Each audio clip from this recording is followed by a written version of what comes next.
Rama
Krishna.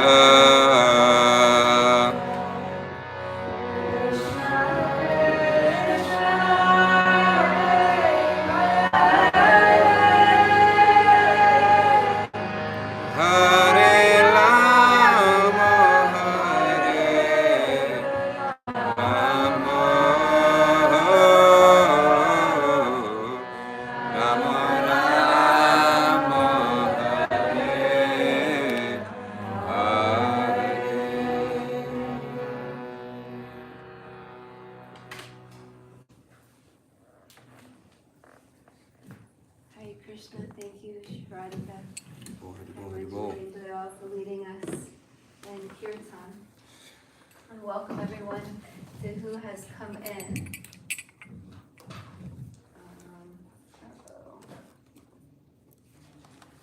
So I might need, this is falling.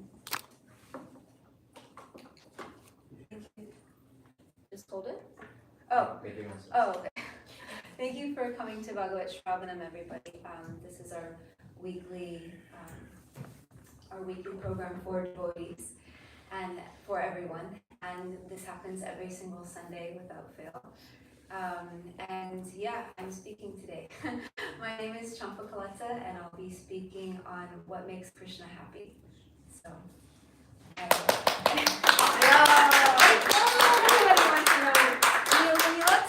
wants to know. When you love somebody, you want to know what makes them happy, right?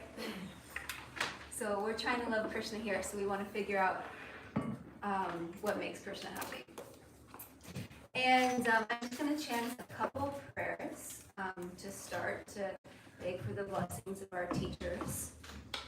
If you know it, it's up here on the screen, and I'll just chant a couple of prayers.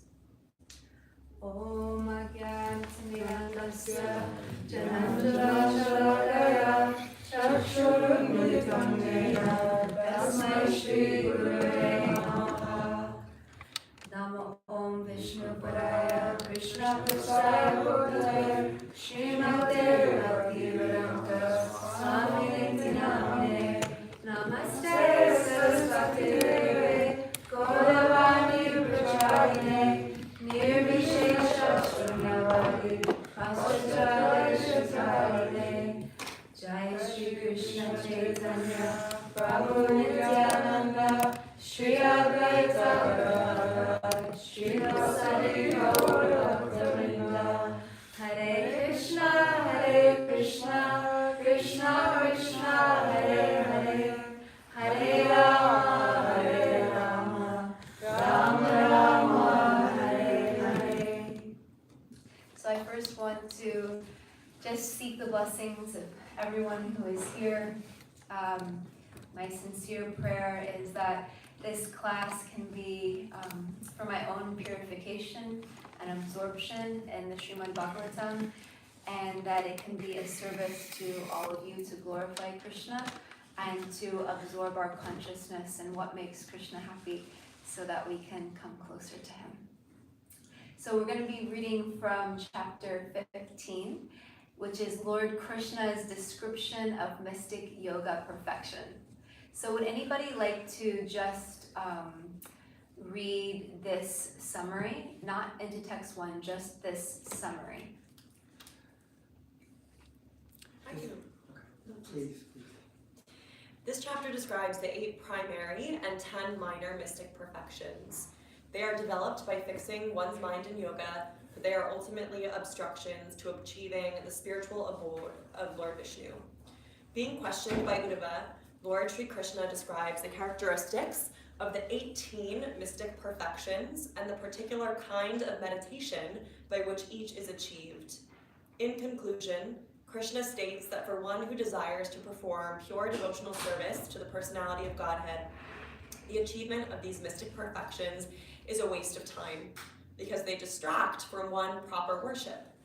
All these perfections are automatically offered to a pure devotee, but he does not accept them. Unless used in the yoga devotional service, these perfections are valueless. A devotee simply sees that the personality of Godhead is always present everywhere, both externally and internally, and depends completely upon him. Thank you. And now we're going to specifically, we'll chant the Sanskrit to this verse, and we will read the translation. So, Antarayan Vadantyeta Vrindato Yogam Uttamam Maya Sampadyamanasya Kalash Sapana Hetava. The translation is: learned experts in devotional service state that the mystic perfections of yoga that I have mentioned are actually impediments and are a waste of time for one who is practicing the supreme yoga by which one achieves all perfection in life directly from me. So now I'm actually going to ask Jenna to turn the TV off because I'm going to go to my notes, and I'd rather you guys not like actually read my notes. Yeah. You can also just plug or unplug your. Oh, okay, yeah, but then it'll like be like blue and stuff. So better to be dark. So yeah, so basically what's happening is this section of the Srimad Bhagavatam is called the Uddhava Gita. Krishna is speaking to Uddhava, who is his best friend in Dwarka. And in this chapter, Uddhava is asking Krishna about the nature of mystic yogi powers. So these are the ability to perform miracles, and with these miracles come fame and a kind of like material happiness beyond our wildest imagination. Like this is way more than like Hollywood Oscars. This is like next level. And Uddhava actually has no desire for any of them. He's just asking about them so that Krishna will explain about bhakti, so that today you and me can appreciate bhakti more. And so today you and me can love Krishna more. So Uddhava is actually being super merciful to us. And Krishna, he's telling Uddhava how mystic yoga is not wanted by one who aspires for prema. Prema is a term that means love for Krishna, love for God, love for the absolute.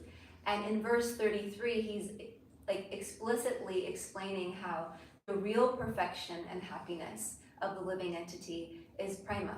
And these mystic perfections, they're actually a useless waste of time. And not only are they a waste of time, they can actually become dangerous if we get intoxicated by them.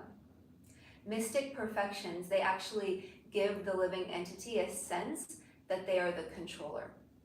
And that's actually why we're in this material sphere right now, because we want to be the controller, right? There's that famous saying, like, everybody wants to be the star of their own Hollywood TV show. Everyone wants to be the lead singer of the band. Everybody wants to be in the center. We want to, like, hey, like, didn't you know who I am? Like, it's about me, Prem, right? And my relationship with you is about, like, you facilitating or giving something to me.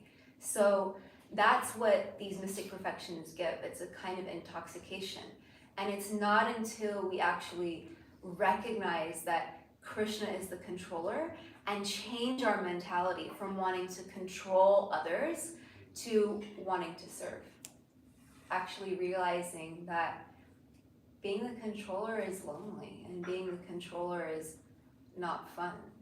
But actually what's super fulfilling to the heart and super beautiful is to love another and to serve another. And when we get to that point, we actually become free from material bondage.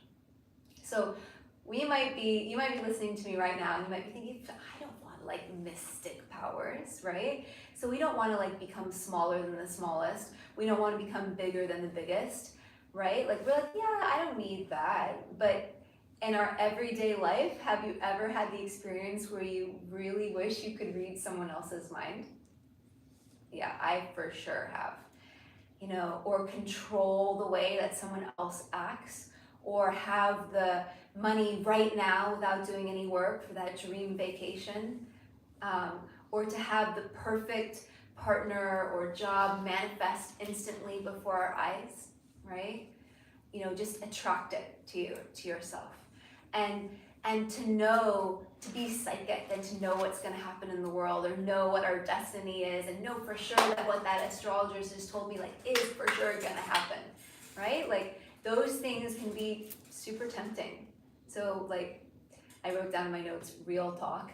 These things can be tempting, especially when we can say like, oh, but Prabhu, it's for my service. I'll dovetail it, right? So like I can use it in Krishna's service. It's all good. Like I can read your mind because by knowing your mind, by understanding you better, I'll serve Krishna better, right?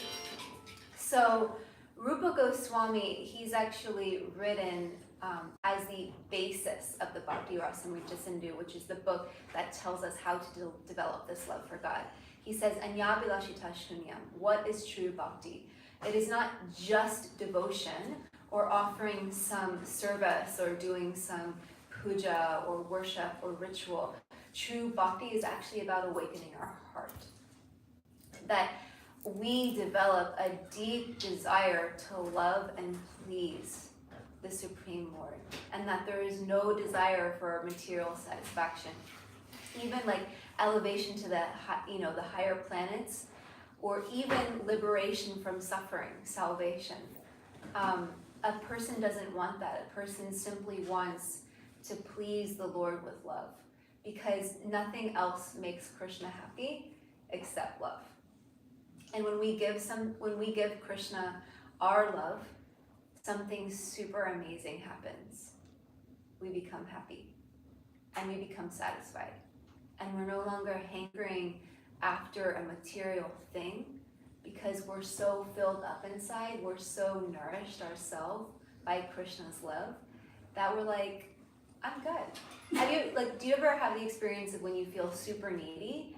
You're like, I'm suffering today, I am depressed, and you go outside and someone comes to you and they're like, can I help you? They're like, can you give me something? And you're like, I'm so sorry, I can't even take care of myself right now, much less take care of you. But if you are like having a fantastic day and you're like, life is awesome, and someone comes up to you and they're like, can I give you something? You're like, I'm good. Can I give you something? Right? It's this, like when we feel Krishna's love, we're just like, how can I share with others?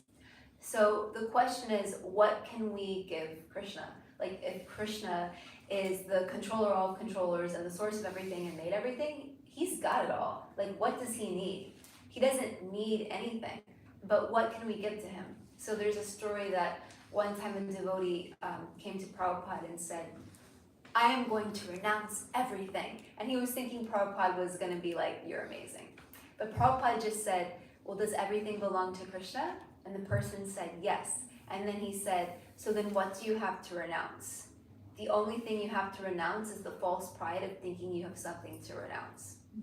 So we also don't have to reject material things. You don't have to feel bad if you have a beautiful home. It's not a bad thing. We just have to realize that this is actually Krishna's home. And this is a beautiful home or a beautiful car or whatever it is, a beautiful like ice cream cone that Krishna has given. This is actually Krishna's. And out of his love, he's given this to us to use it to serve Krishna. Because anything can be used to serve Krishna. This microphone, it can be used to blaspheme hate, or it can be used to serve Krishna. So the microphone, it's not good or bad, it's how we use it in the service of Krishna. And this microphone is going to go back home, back to Godhead, because we're trying to use it in the service of Krishna. So, Jai. So Krishna, he doesn't need anything, right? We've already established that. But he reciprocates with the intention and the sincerity to love and to please him. So how do we learn what pleases Krishna? By reading Srimad Bhagavatam. Because Srimad Bhagavatam, it speaks on no other subject except the reciprocation of love between the Lord and his devotees. There's a verse we chant before reading the Srimad Bhagavatam, Nasta Prayashu Bhadreshu Nityam Bhagavata Sevaya. And it translates to, by simply studying the Srimad Bhagavatam regularly and rendering service to those who live the principles of the Srimad Bhagavatam, all the inauspicious things in the heart are cleansed, and the very essence of self-realization awakens from within us. And what is that self-realization? It's actually ecstatic love, right?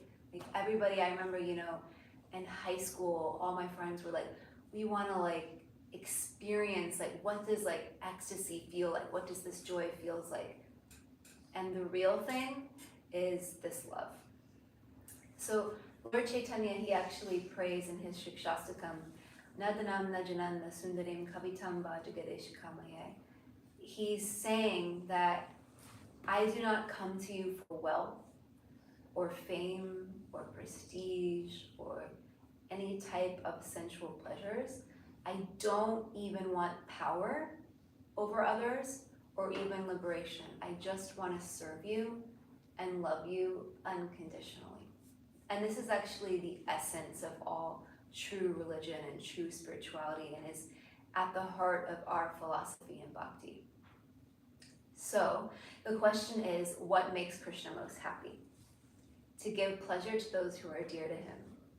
So like, if I come over to Doyle's house and I'm like, Doyle, like I brought you this, chocolate bar, he might be like, thank you so much. But if I bring something for Jiva, his dog, he'll be like, whoa, like thank you so much. And it's the same with, like parents. It's like, he's nodding his head, he's like, fact. So also, if we, like, if you've ever been at a park or something, if you say to someone, oh, like, I like your shirt, cool, but if you say your baby is so beautiful, the mom just lights up and is like, I know, thank you so much, and then her heart opens, and then you can actually start to have a dialogue with that person. So this is just a truth, when you love unconditionally, the object of your love is more dear than your very self. And people who love another person, they're willing to do anything for that person. So how satisfying the love is actually dependent on how unmotivated and unconditional that love is. Whether it's a sunny day or a stormy day, it's easy or difficult, pleasure or painful, we serve Krishna no matter what, the object of our love. An advanced devotee actually becomes so absorbed in their service that they actually don't even recognize whether it's a sunny day or a stormy day. I remember my friend Nanda from the DC temple, I remember one day it was raining and she was like, yeah, whatever, it's raining, we do our service. People who are oh, today it's raining, it's a miserable day. One time a disciple said that to Prabhupada. Prabhupada, it's such a miserable day, and Prabhupada looked at them and said, you are miserable. For someone who's absorbed in the ecstasy of serving God, it just doesn't even register, because they're just thinking, is he gonna accept? Is he gonna accept my offering? Right? One time, my Shiksha Guru, Rukmini Walker, she would tell me, will you accept this flower? She was just crying, Krishna, will you accept this flower? Just so absorbed. And I'm sure we can all actually think, even in our own devotional lives, of a time where we've been doing service for Krishna and some material difficulty came about, and we didn't even bother about it because we were just so happy doing that service that the obstacle actually increased our joy. It made it even more special. So even though she's tired, an example could be of a mother that they stay up at night taking care of their child, and they might be feeling tired, but a good mother is actually feeling so much joy.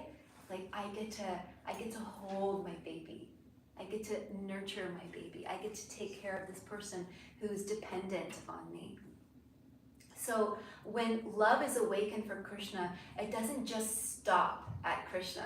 It's said that love for God manifests in the world as compassion for all living beings. So when we love Krishna, we love each and every person. If someone tells you that they love God, but they are hating on everybody else, that's a very good indicator that they don't actually love God. Someone who actually loves God, they love everyone. And even if someone has does something that they don't like. They don't dislike the person. Have you ever heard the term, you hate the disease but not the diseased? You hate that, but you love the person. So when love has awakened in someone's soul for Krishna, there actually can't be, welcome, any envy or hatred. That person, they can forgive and they can have compassion for others. And the Srimad Bhagavatam, it actually gives us examples over and over of this. Can anybody think of an example from scripture of someone who just has so much love for Krishna that they're just like forgiving everybody? Mirabai. Yeah, I don't know her story so much. It's not actually in the Bhagavatam, but it's exactly, yeah. Why? How does she forgive? She's a princess, but she's kicked out from her own ancestors. Oh, but she forgives them. That's beautiful because she has so much love for God. That's beautiful. Thank you. Prahlad Maharaj. Prahlad Maharaj, exactly. Prahlad Maharaj, Hiranyakashipu, he actually had mystic cities. He actually had so much power. The demigods like shook when they thought of him. But he had hatred. And his son Prahlad was only 5 years old but had so much pure love for God that even though his father tried to kill him repeatedly by poison and snakes and throwing him off of a cliff and stabbing him with swords and all these other things, Prahlad, he just was praying to Lord Nrsingadev, who came to save him. I don't want anything, but if you must do something, just give my father liberation. Just save my father because I love my father so much. And another example is Haridas Thakur. He was beaten through 12 marketplaces, and he was so absorbed in love for God that he didn't die. And then he looked upon the faces of the people who were beating him, and they looked disturbed. And he said, "Why are you so disturbed?" And they said, "Because he won't die." And he said, "Oh, I'm so sorry. If that's a disturbance for you, no problem. I will throw myself in the river because I don't want you to get in trouble." He just forgave them. And by the way, this does not mean that we should tolerate abuse, but we can not tolerate abuse. We can follow in the footsteps of Haridas Thakur, but not imitate Haridas Thakur. If someone is ever abusing, that is not okay. Go to an authority, cut them out of your life, but forgive them from your heart. I mean, it's a very important principle. Go to authority and cut them out of your life. Yeah. It's a very important principle. No, because sometimes people who are new to this path, they're like, "Oh, I just have to let people walk all over me." That's actually not a service to them.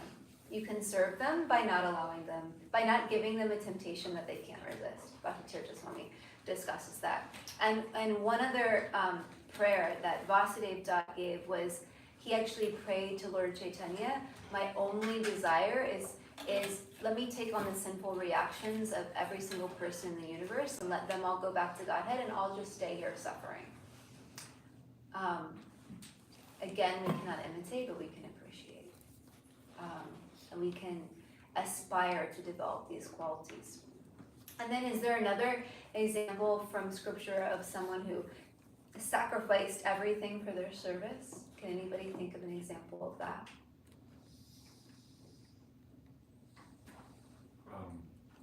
Jesus Christ. Yeah, beautiful. Yeah, he literally put himself on the cross, saying, I will die for you.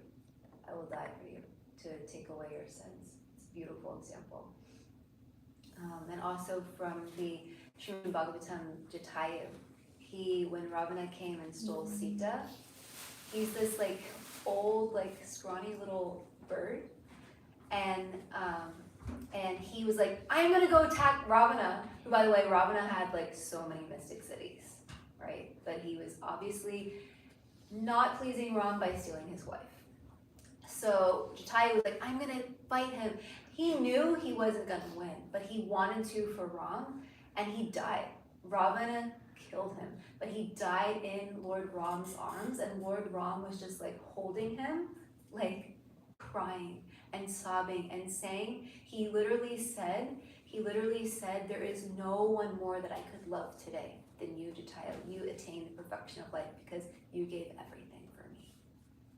And so it's not that, when Krishna's pleased, we necessarily win or get our material desires or missions accomplished. To Chayu, he could have thought, I'm a bad devotee. I didn't actually save Sita. But it's not the external result that pleases Krishna. It's the internal mood that pleases Krishna. So he was successful. And that's what Doyle gave the talk on last week. Our success is in pleasing Krishna. Vritrasura also. He got his head chopped off over a year by Indra. How would you feel if it was literally taking someone to a year to chop off your head? I'd be like, can you just finish it already? But Vritrasura was for a year just glorifying the Lord while he was getting his head chopped off. So what makes Krishna happy? It's when we have the consciousness that we are the servant of the servant of the servant. However great our accomplishments may be, even in our devotional service, Krishna does not care for any of it if we don't deeply appreciate the devotees. Because we were saying, people appreciate it when you appreciate what they appreciate. So Krishna loves his devotees. So when we appreciate his devotees, he becomes pleased. So Krishna says that to love my devotee is actually more dear than loving me. To serve and worship the devotee is actually more dear than serving and worshiping me. It's actually an injunction for pujaris who serve on the altar. If you're doing an arti and someone in need or in distress comes into the temple room, it's actually an injunction that you have to put down the puja paraphernalia and go take care of that person. Similarly, Lord Jesus Christ, he said, if you're having a fight with someone who is my son, you have to resolve that fight before you can approach the altar and offer me your flower. Go to that person and make amends, and then come and offer your heart to me. So, mystics have supernatural powers, right? But there's nowhere, not single one time in scripture, where Krishna or Lord Ram or anybody is pleased with those things unless they're utilized with humility and devotion. And unless there's a deep appreciation for those who are trying to love the Lord. And so there's actually my favorite scripture ever, I have to tell you, is Brihad Bhagavatamrita. I'm obsessed with it. And Sanatana Goswami in the Brihad Bhagavatamrita, we actually understand it's the essence of the Srimad Bhagavatam, and the story of it is so cool. Basically, what happens is Narada Muni, who is this transcendental space person who just goes around singing the glories of Krishna. And if you didn't know who he was, he's basically everyone's guru in the Srimad Bhagavatam. And he basically shows up at the right time to seemingly spoil everything, but to actually make Krishna's plans, real plans, happen. So he's pretty cool. And he's going to different devotees, and he's saying, you are the greatest devotee. So he actually goes to a king, and then, I don't have to get into all the details, but basically what happens is he goes to one devotee and says, you are the best. And that devotee's like, actually, I have to tell you, I'm not that special. This devotee is so special, so amazing, does this amazing service. You gotta check this out. You gotta go to that devotee. And Narada Muni goes to that devotee and glorifies him and says, you are the greatest devotee. And then the same thing, that devotee is like, yeah, I might have done that, but I only was able to do that by Krishna's mercy. And you need to go to this other devotee, because this other devotee is the real thing. They did this, that, this, that, this. They're amazing. Go see them. Don't waste your time with me. And this literally goes on for like a really long time. A whole, practically chapters and chapters and chapters this is going on. And then finally he gets to the gopis, the cowherd women, who are considered to be, objectively speaking, even though, how can you judge someone's love? But objectively speaking, they have the greatest love for Krishna. They have so much love for Krishna that Krishna one time had a headache, and he said that the way to cure his headache was to get his devotees to give their foot dust to him. And so, by the way, it says if you give your foot dust to, which is the lowest part of your body, right, to God, that you're kind of going to go to hell. And by the way, we don't have eternal hell in our lineage. No one suffers perpetually. It's very positive, gives us hope that everyone is actually going back to the spiritual world eventually, and Krishna is all loving and merciful God. So there's no suffering eternally. Please, everyone, know that. But basically, all these devotees were saying, I'm not going to give my foot, just I'll go to hell, I'm going to suffer. And then they went to the gopis and they're like, of course, here you go. And they said, don't you know what this means? I don't care. If I suffer, if Krishna's headache is better, I'm all good. So he finally got to the gopis. But the gopis, they were just so humble that they were thinking of themselves as no one, but they were actually thinking everyone else is the best. And they were appreciating all of the other devotees. So this also goes with receiving mercy. Devotees are so happy when they see another devotee receiving mercy that they're even so much more happy to see another devotee receiving mercy than if they receive mercy themselves. They're so happy when their spiritual master gives other devotees time and attention, and that makes them even more happy than when they get the time and attention themselves. And there's a really beautiful story about this in the Chaitanya Charitamrita. It's called the Mahaprakash Leela, when Lord Chaitanya, who is God, he is Gaur Chandra, he's up here on our altar, he was revealing himself as being non-different than Krishna, and he was giving all these benedictions, all these boons to everybody. And by the way, nobody was asking for material things, they were all asking for service. It's just the common theme. They were like, I don't want anything material, I just want to love you. Kolavecha Shrira was saying, can you just come steal my banana leaves for the rest of eternity, and I can just see your beautiful face. And all the devotees, they were receiving these benedictions, but they were not satisfied. They were suffering. And the reason they were suffering is because there was one devotee named Mukunda Das, who Lord Chaitanya said, I will not give him my mercy.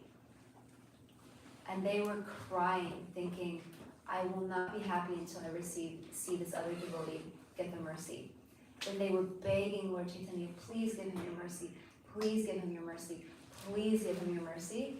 And finally, Lord Chaitanya, and the reason why he wasn't giving his mercy is because he was hanging out with impersonalists, which is a concept that basically it's denying the personal God. So it wasn't making him happy. He was teaching us through this. But finally, Lord Chaitanya said, all right, I will give him my mercy in millions and millions of lifetimes. And they went to Mukunda Das and told him that if somebody told you that, I don't know about you, I would be depressed. I'd be like, I can't even deal with the rest of this one life.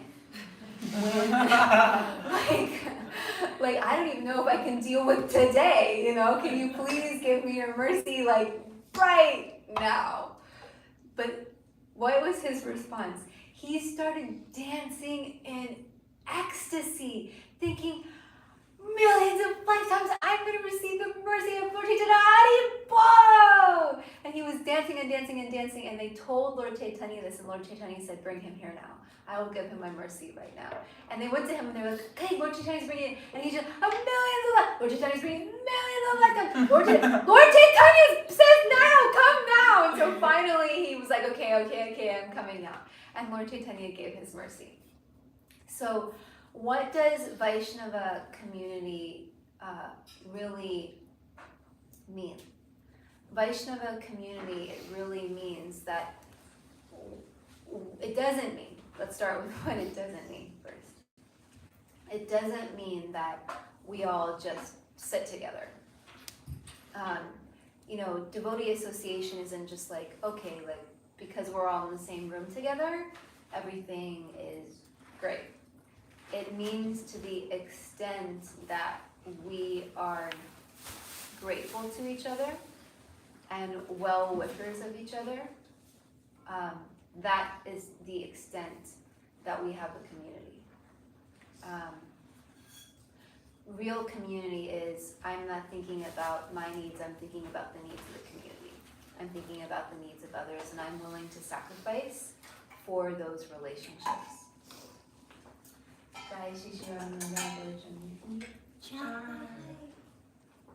They're going to have their lunch now. So,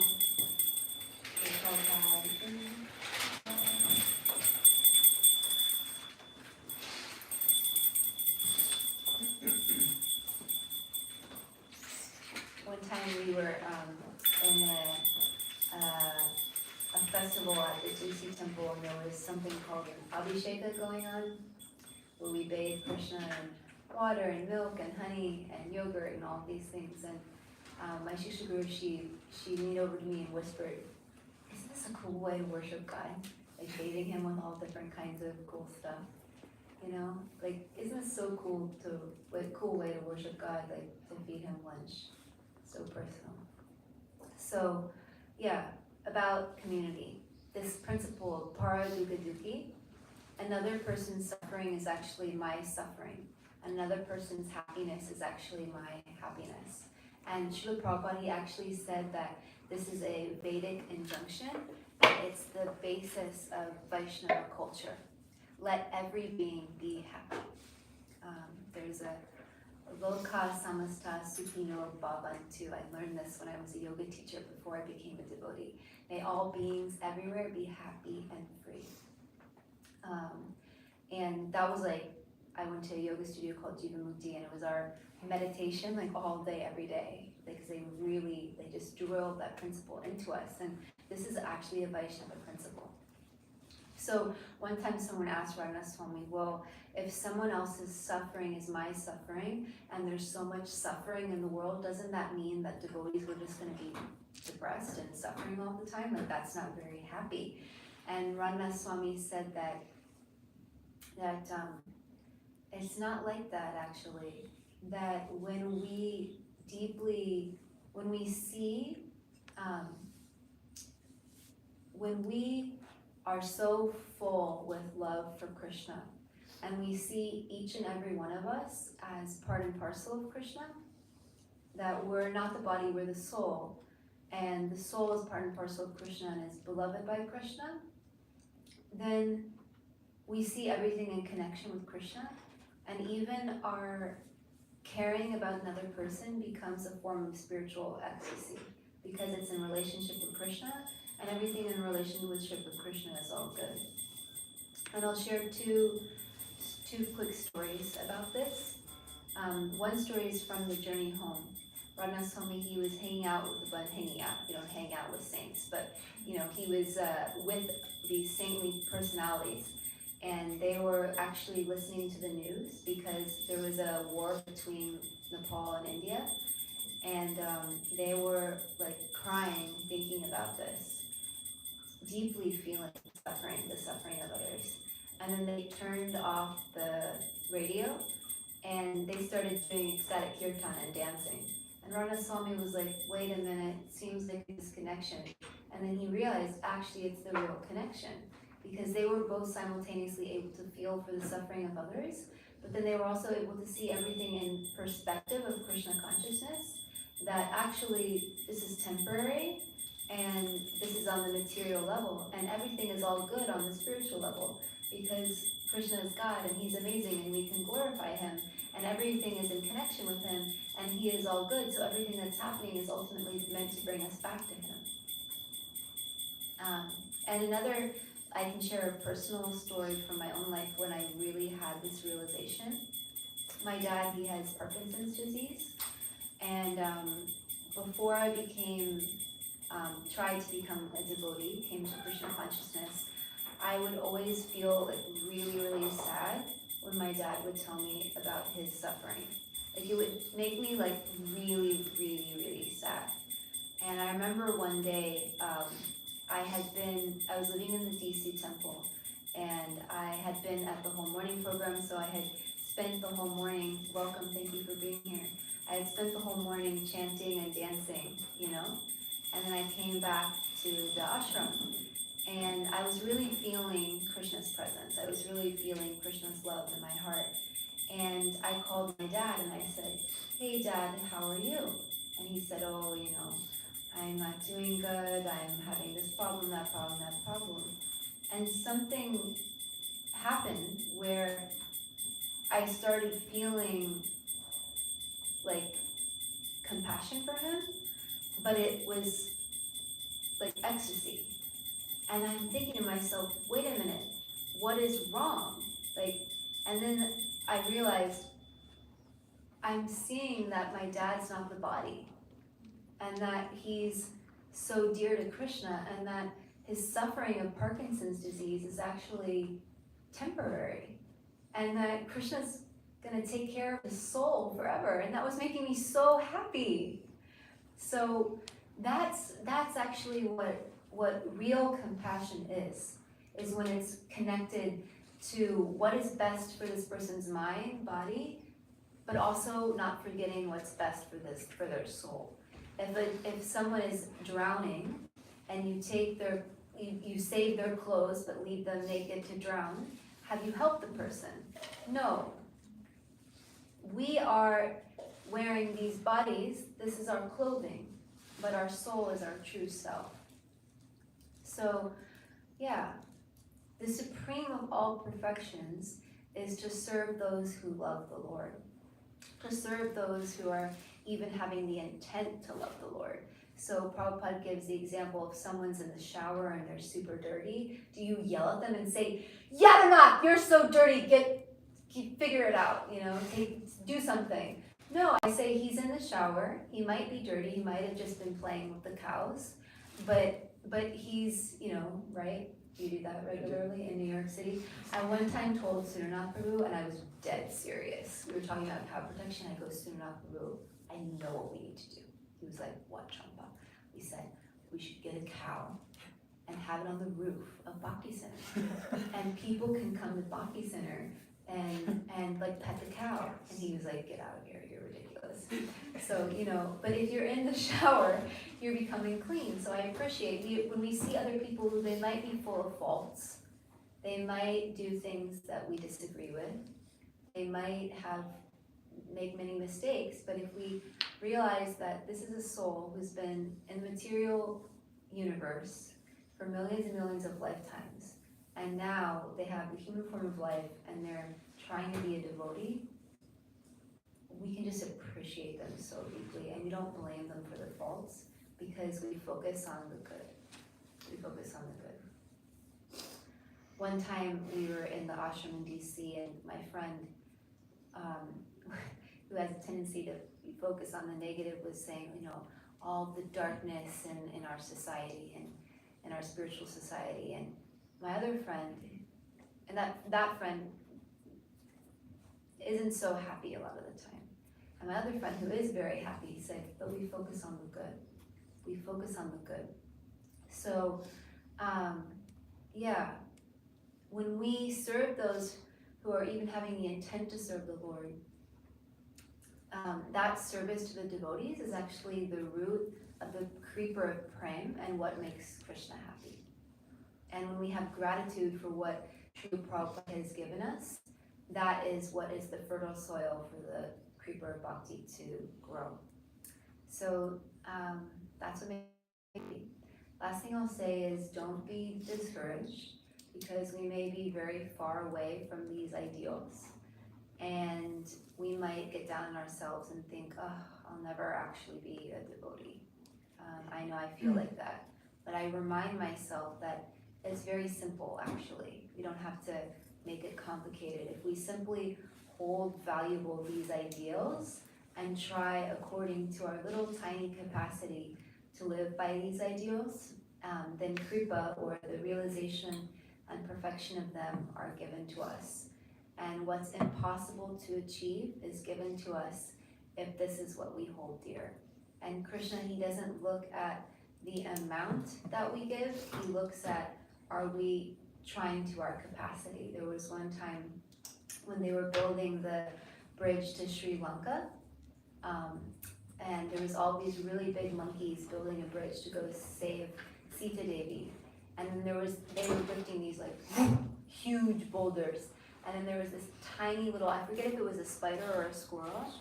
Yeah, and it was like, holding its little thing like, oh, I want to help too. And one of the monkeys said, squirrel, get out of our way. And Lord Ram said, no, that squirrel is doing just as important service as you. And you have to honor that person's service. So we might be a monkey, or we might be even smaller than a squirrel. We might even be an ant. But if we are serving according to our capacity, Krishna is pleased, and he will accept us. And the last story I tell before I open it up to have a discussion with you guys is one time they were with Prabhupada, and they said, Prabhupada, what percentage of Krishna consciousness do we need to be to go back home, back to Godhead? And Prabhupada, he said 100%. And then the devotees were like, oh, I don't know, but I'm never gonna Prabhupada said, okay, 75%. I don't know if I can be 75% Prabhupada, 50%. I still don't know about that. 20%. Prabhupada said, but okay, just 10% Krishna consciousness. Hold on to my dhoti, which is my cloth, and I will take you back home, back to Godhead. So even if we fail every single day, good deal, right? None of us have to worry because if we just try our best, the devotees, our spiritual masters and Prabhupada will take us back. Ravindra Suraprabhu one time said that none of us go back or we all go back together. And I'm pretty sure at least Yadanath Prabhu is going back. So if we just hang out with Yadanath Prabhu, we'll all go back together. So I'm holding out the dial. I'm not wearing a dhoti. Pants is fine too. Okay, so we have a lot of time for discussion, so I wanted to just open it up to hear reflections from the audience.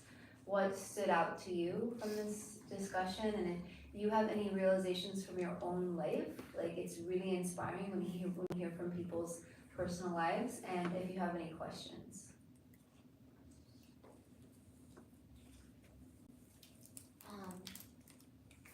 I just want to thank you so much, Champakalata, for giving such a beautiful class and sharing your guides and your realizations with us.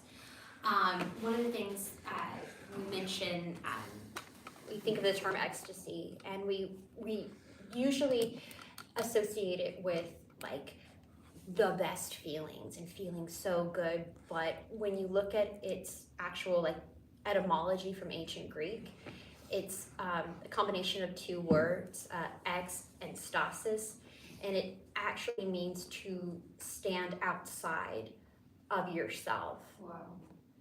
And when we take our sense gratification and our ego's needs out of the equation, then it's we can become truly happy, but it's the hurdle to stand outside. That's the obstacle, and that is our labor. And some days we feel like the labor is better, and some days it's going to be more laborious. But expecting it to be a constant linear path is never going to. It's going to always just be frustrating. But knowing that obstacle to stand outside of yourself is a kind of a constant vigilance. That is so beautiful. Thank you so much for sharing that, Ananda.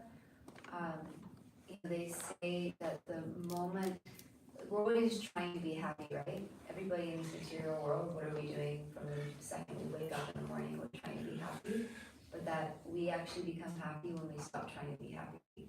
And like you said, we step outside of ourselves and we start thinking about how to make Krishna and others happy. And that's the real ecstasy. I didn't know that definition. Thank you so much for sharing that. And what comes to my mind is that real love, which, like I said in the class, facilitates real ecstasy, comes when we serve our beloved no matter what we're feeling, right? It's not love if you only feed your child when you feel like it. Real love is, I'm gonna feed my child whether or not I feel like it. And I remember also in my own personal journey in Krishna consciousness, I'll share quite openly, we've all had experiences with chanting Krishna's holy names or serving the deities or going to holy places or doing our service where we feel this, what we think is ecstasy, right? What we feel Krishna's presence and we feel like we have taste. And then we also experience, at least I can speak for myself, I don't know if you're all pure devotees, but where we just don't feel it. And it's hard. And I remember one time asking one of my Shiksha gurus, why is this? I'm doing the same thing that I was doing when I felt the so-called ecstasy, I'm doing the same thing, but I'm not feeling the same way.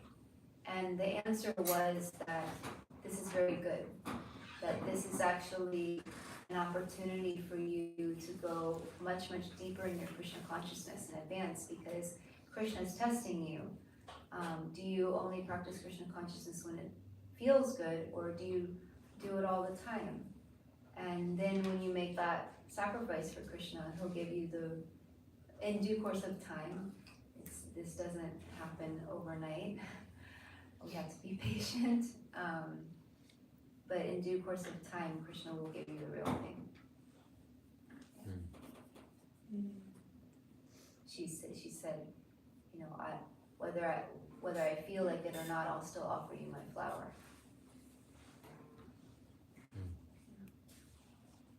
Yes. Hi, yes. I have a question. What's your name? My name's Julio. Julio. Nice to meet you. Nice to meet you as well. Thank you as well for the speech. Thanks. Hello, everyone. I have a question. How come we have to read the Bhagavad Gita with a devotee? I find that sometimes when I read the Bhagavad Gita, it is a little difficult to read on its own. I'm on the observing the armies chapter. Basically. Oh, especially, can I tell you a story? Yeah, go ahead. So, there was somebody giving books out on the Union Square subway in like 2008, and I went up to them and said, "Is this a spiritual book?" And they were like, "Yeah, okay, I want it." I took it, and I read the first chapter, and I said, "This isn't a spiritual book, this is a history book," and I put it down. The real teaching started in the second chapter. Yeah, someone did mention this to me. I'm actually an empath and I experience entities. Like I can see them and all this other stuff. Yeah. I'm reading this to kind of understand this.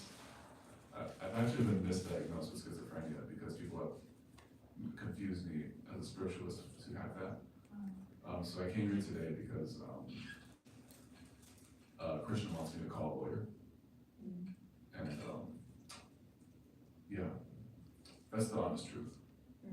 Like my parents have put me into a mental institution for praying to Krishna. Wow. So I used to have to hide this book in an actual mental facility. So yeah, that's why I'm here, honestly. Yeah, it's heartbreaking because my parents are they're very frail at the moment, and I feel like whatever actions I take, they're going to get weaker. So but Krishna has been guiding me and just fighting back. Thank you for sharing that. I'm sorry for the emotional baggage. No. Don't, you have nothing to apologize for. Thank you for sharing your heart and your experience, and I think we can all sincerely pray for you and also all support you. Like if you need to talk to us, you can come and talk to us. Yeah, because you're going through a very difficult life situation. Thank you. Yeah. And you were also asking why we need to read Bhagavad Gita with devotees, right? Yeah, I'm just curious because it's always said, oh, you know, it's better to read with a devotee or with a classroom setting like this. Yeah. It is better because so the book Bhagavatam is revealed by the person Bhagavat. So when we read with devotees who've been practicing this for some time, then they have that, not just the theoretical book knowledge, but the realized knowledge, and they can guide us into how this knowledge in the Bhagavad Gita, how we can apply it in our personal lives. So devotees reveal the Bhagavad Gita to us, so it's good to read in a discussion group, which by the way, we have discussion groups here at Bhakti Center that you could join, be part of, both online and in person. So we receive the knowledge in a disciplic succession, all the way back to Krishna from teacher to student. So that's the culture of how it's received. If you're in a circumstance where that's not possible for some reason, then you are associating with the devotee while reading that Bhagavad Gita, because Prabhupada translated and gave his purports, and so you are reading it with Prabhupada. Oh, okay. So you're not, does that make sense? That Like, makes a lot I of mean, he's not like physically He's standing there in next spirit. to you, but he's helping you to understand through his verbal words.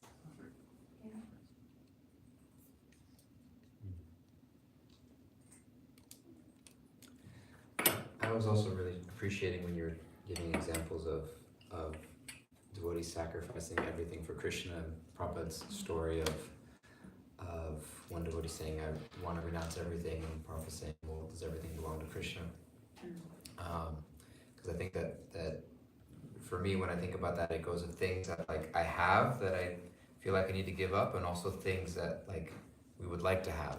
Like sometimes there are like certain visions or ideas about what my life is supposed to look like, or my potential materially, or I could have done this, or I could have done that, or it should be this, or we look at somebody else achieving something and think, well, if I didn't have whatever, you know, in my life, then I would be able to go and achieve that. I think also it's being whatever I was hoping to achieve in this life also is mine in the first place as well. Yeah.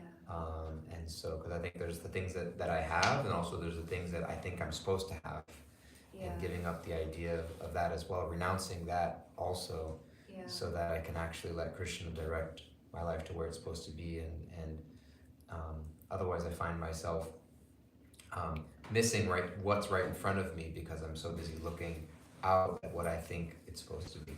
So I was just appreciating that and thinking of the renunciation and those two things that I have, and also things that I don't have but I think I should have, and giving that up too. Yeah, that's really, really beautiful. Thank you so much for sharing that. Yeah, have you ever had the experience where you really, really thought you needed and wanted something and you didn't get it, and then maybe even like 10 years later, you're like, thank God I didn't get that. Sometimes we think that we know what we want, or we think that we know our life is supposed to go a certain way, or even in our service, like I'm meant to do this particular service. And our success in life, whether we do the thing or get the thing or not, doesn't matter. Like we can get the thing if it's best, and Krishna always does what's best for our Krishna consciousness. So if he thinks that it's best for us to get the thing or do the thing, he'll give it to us. But if he also feels like actually that's gonna hurt their bhakti, then he won't give it to us. But we just gotta trust him that he knows what he's doing, that God doesn't make mistakes. And so we can remind ourselves when, you know, we're comparing ourselves to others. Comparison is the thief of joy, right? That like I don't need to be someone other than who I really am. Krishna says in Bhagavad Gita, better to do your own duty imperfectly than to try to do somebody else's duty even perfectly. Let me stop trying to compare myself to this other person or be this other person or get this thing, but like let me just do the very best and leave the rest up to Krishna. And then no matter what the result is, if the intention is pure, Krishna is pleased. And that doesn't mean that we don't dream big. Like that I was talking to you the other day about like dreaming big for Krishna. Like we should dream big for Krishna. Gauravani, one time we were organizing this Chant for Change Kirtan concert at the Lincoln Monument.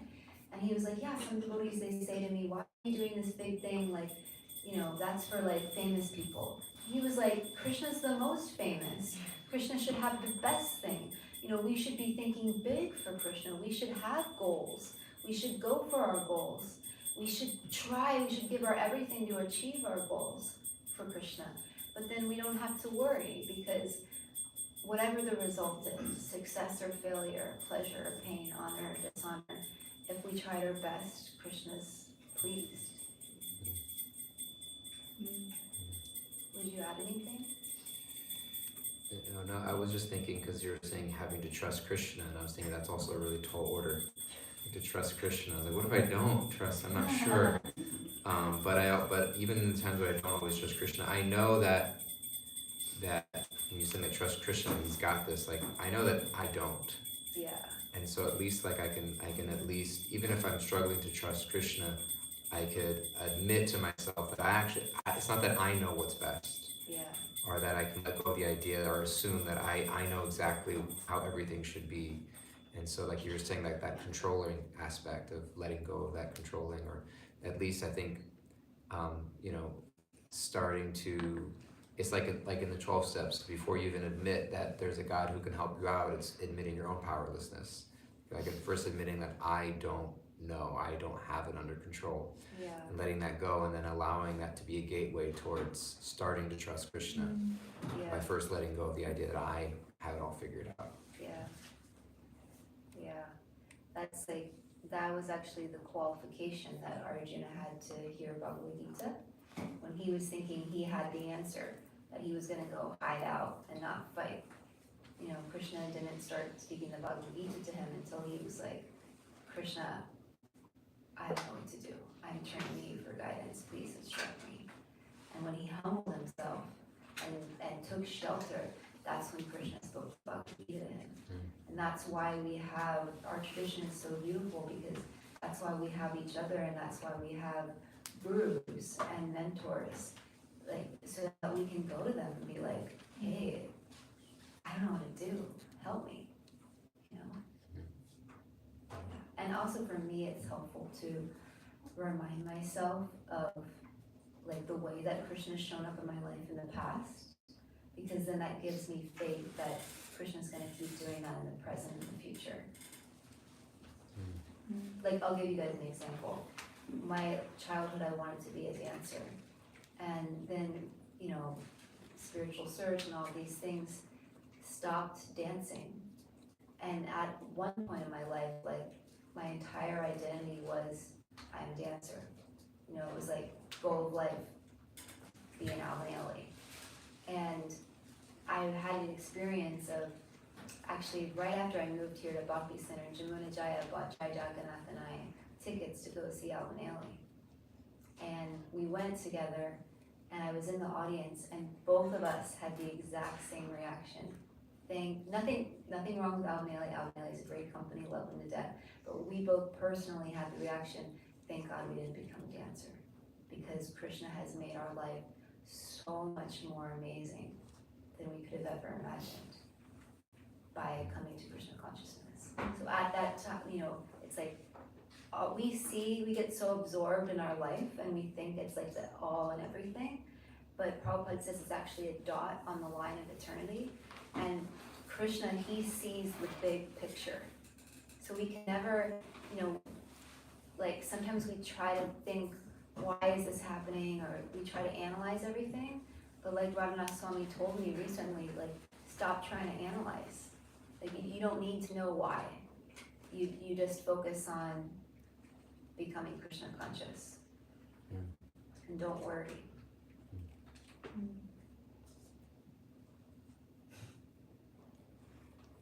Yeah, I don't know.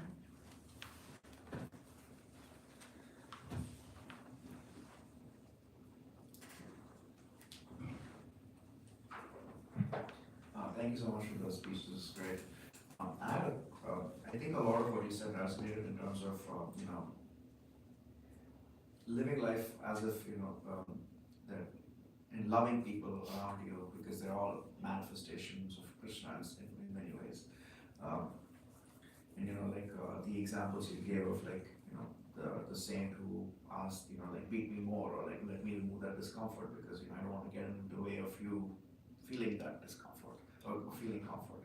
But what happens when you may find yourself in situations, or be it just where you just cannot love that, act as if it's in service of love necessarily, right? Like an example of that comes to mind in the Bhagavad Gita. Arjuna is the war, and on the other end, war, like it's hard to act as if you're living with love. An example again is when you talked about the Indo-Nepal war, and there were people on the other end who were fighting. Those things, you just end up in those situations. We see ourselves, and there'll be other situations in life too, and it just becomes very difficult to do that. To carry out the action with love. With love, or with the belief that you want to love the other person, right? Like you want to, because everyone is just Krishna at the end of the day. Right? I think you mentioned something along those lines early on. So how to carry out a difficult action or action that doesn't seem like a loving action with love. Or when like it's just impossible to carry out that task if you love that, if you did it as if you love the other person. Yeah, well, Arjuna's case was super extreme, so hopefully we never in this life find ourselves on the battlefield where we have to kill our loved ones. Yeah, that was an extreme situation, and But it doesn't have to be an extreme situation to more subtle, more subtle. Yeah, Yeah. we find ourselves all the time in those situations.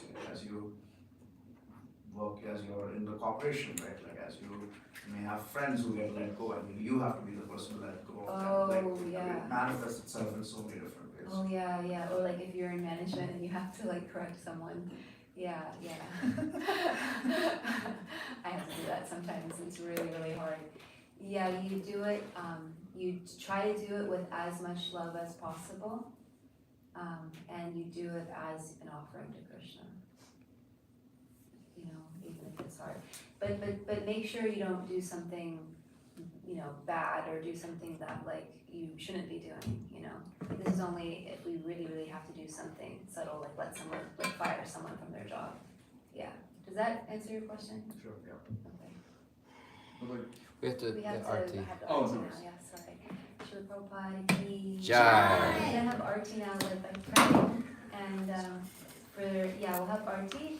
Please everyone, just move the mats to the side and stand up and come forward so we can see the deities and we'll sing and dance together. And then please stay because we'll have some announcements and lunch for everyone afterwards. Here's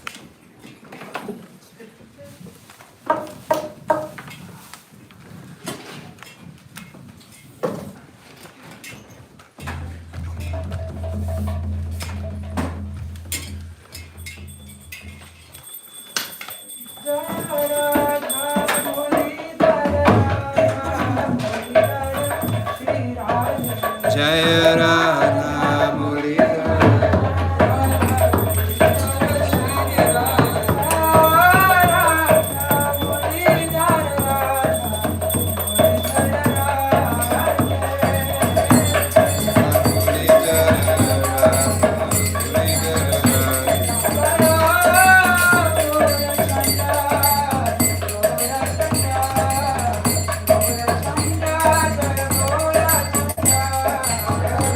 Chandra, Gora Chandra.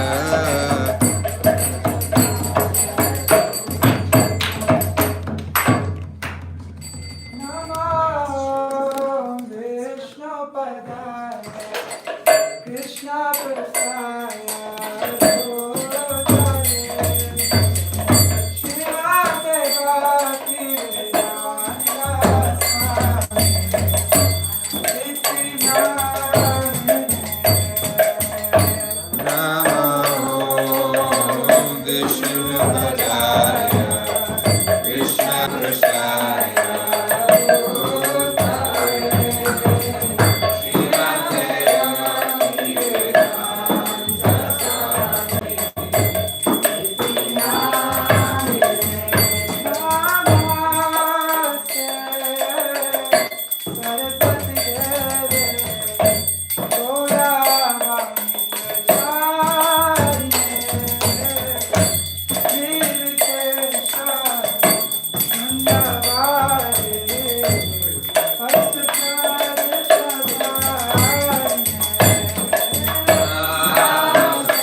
His Divine Grace.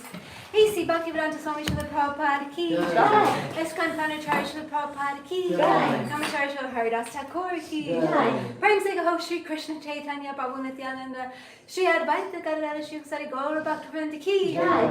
Shri Radha Krishna Gopa Gopinasha Mukunda Radha Kunagiri Govardhana ki jai. Shri Vrindavan Dhama ki jai. Shri Raipur Dhama ki jai. Raghunath Puri Dhama ki jai. Bhakti Center Dhama ki jai. Ganga Maya ki Jamuna Maya ki Tulsi Devi ki Bhakti Devi ki Srila Prabhupada's Transcendental Book Distribution ki Gaur Premanande. All glories to some devotees. All glories to some devotees. All glories to some devotees. All glories to Shri Shri Guru and Shri Gauranga. All glories to you, Shri Prabhupada. Right. Sure. Harmonium. Namaste Nara Simhaya. Namaste Narasimhaya. Namaste Narasimhaya. Namaste Narasimhaya.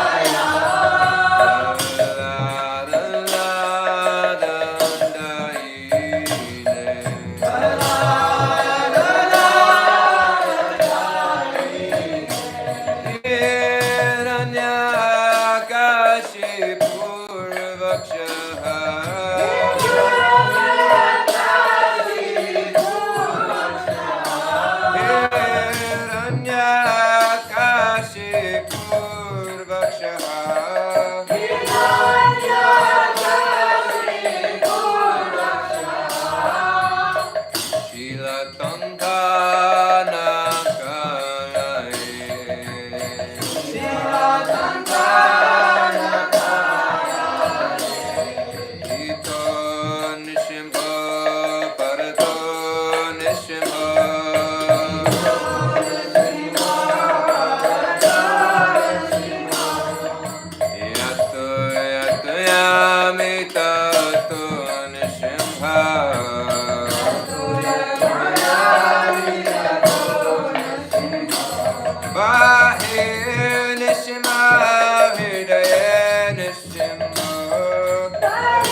Hiranyakashipu Tanubrima Keshavadita Narahari Rupa Jai Jagadisha Hare Jai Jagadisha Hare Jai Jagadisha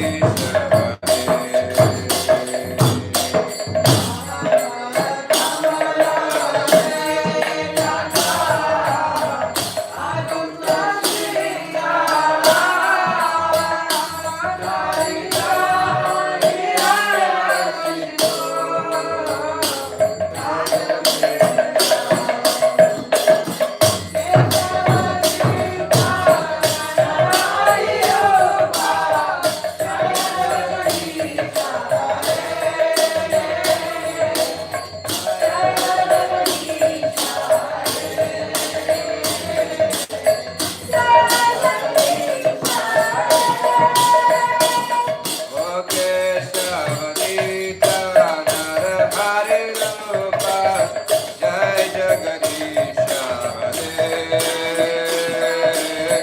Jai Jagadisha Hare Jai Jagadisha Hare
भगवान की जय श्री प्रहलाद महाराज की जय श्रील प्रभुपाद की जय निताय गौर Premanandi Hari Hari Haribo. Looks like you already lost some people. Hopefully they're still here. There's so a few announcements before we all break for lunch for Shana. I'll be selling my book in the back. Look at that. I was like, either people are gonna laugh or it's gonna be really bad. So thank you for laughing at my joke. Now we have this every Sunday. Next Sunday will be Kula Pradeep, who spoke a few Sundays ago on spiritual care, and he's coming back and he's doing part 2 next Sunday. And the following week after that, we have Vasudev Prabhu. He's going to be speaking. So we have some really good speakers coming your way soon. And if you're not on the temple newsletter or the temple WhatsApp where we send out all of our announcements, you can join the newsletter by going to bhakticenter.org and scrolling down, and you'll see at the very bottom, join our newsletter, and then join our temple newsletter. Regular newsletter gives you like all the yoga stuff, which is also awesome, and then the temple newsletter gives you all of this kind of stuff.